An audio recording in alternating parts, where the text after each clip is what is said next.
Hello and welcome to happilyeducated.com.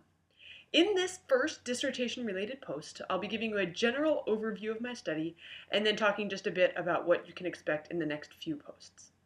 In a nutshell, the goal of my dissertation was to examine how social relationships influence musical development.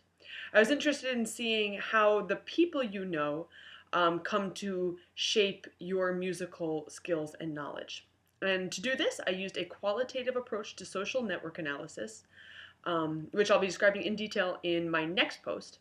But just to mention one brief thing about that, what social network analysis allowed me to do was look at multiple social relationships within the context of one study, which really few studies in musical development have done.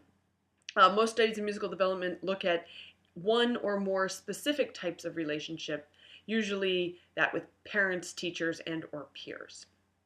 So as I mentioned a few months back in a post about sort of the current state of knowledge regarding musical development, most studies in musical development are conducted with exclusively classical musicians and in Western countries. So of course this leads to a rather incomplete understanding of what musical development is and how it occurs.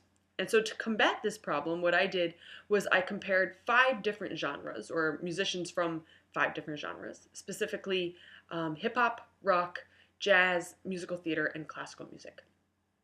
Now, plenty of researchers have demonstrated that the musical preferences, knowledge, and skills people acquire generally reflect those of their social groups. So, people construct their individual ideas about music or musical beliefs or values through interaction with others. Or in other words, if your family and friends like classical music or like country music, you probably will too. So I wanted to figure out how exactly this process occurs and how it happens. And I started with 2 research questions. The first, how do young musicians' social relationships influence the course of their musical development? And the second question, how are understandings about music transmitted through social networks? And as is typical in qualitative research, these questions were intentionally quite broad to allow more specific questions to emerge through the course of the study. Now, ultimately, I ended up on focusing on how developmental trajectories in music are constructed, and I came up with a rather goofy metaphor to describe that process, which I'll be telling you about in the near future. Now, using social network analysis strategies also brought my attention to how information and resources are transferred through developing musicians' social networks. Analyzing how musicians accessed and used musically significant resources was a major focus of my study. So I'll be talking about this in an upcoming post. And I was also really interested in how human agency, chance, and social structures contributed to musical development. So I'll be addressing these topics in more detail as well. Now, I find it embarrassing to admit that I've spent the last 3 years of my life working on this dissertation. Granted, I've accomplished a few other things during that time, but had I known at the outset how long this study was going to take, I probably would have chosen a simpler topic. However, I guess it's probably a good thing that I was so naive, because when it comes down to it, despite my frustration with how much time and energy I put into this, I really do find the topic to be fascinating, and I think I have contributed something kind of meaningful to the field of music education. More importantly, I've learned some very worthwhile life lessons, that have already contributed to my personal development. And, when I think about it in those terms, I in no way regret all the time and energy I've spent on this project.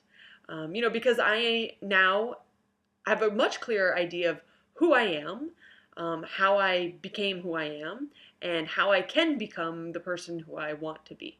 And so I'll certainly be talking about that in upcoming posts as well. Now, my next post, as I mentioned, I plan to talk about my study design. So basically how I collected and analyzed my data.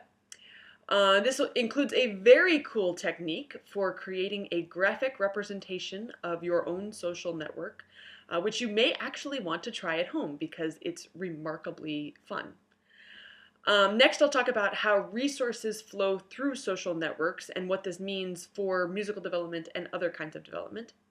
And following that, I plan to discuss how chance, agency, and social structures contribute to musical development. And let's see, what's next after that? I just got to read this. What did I actually decide?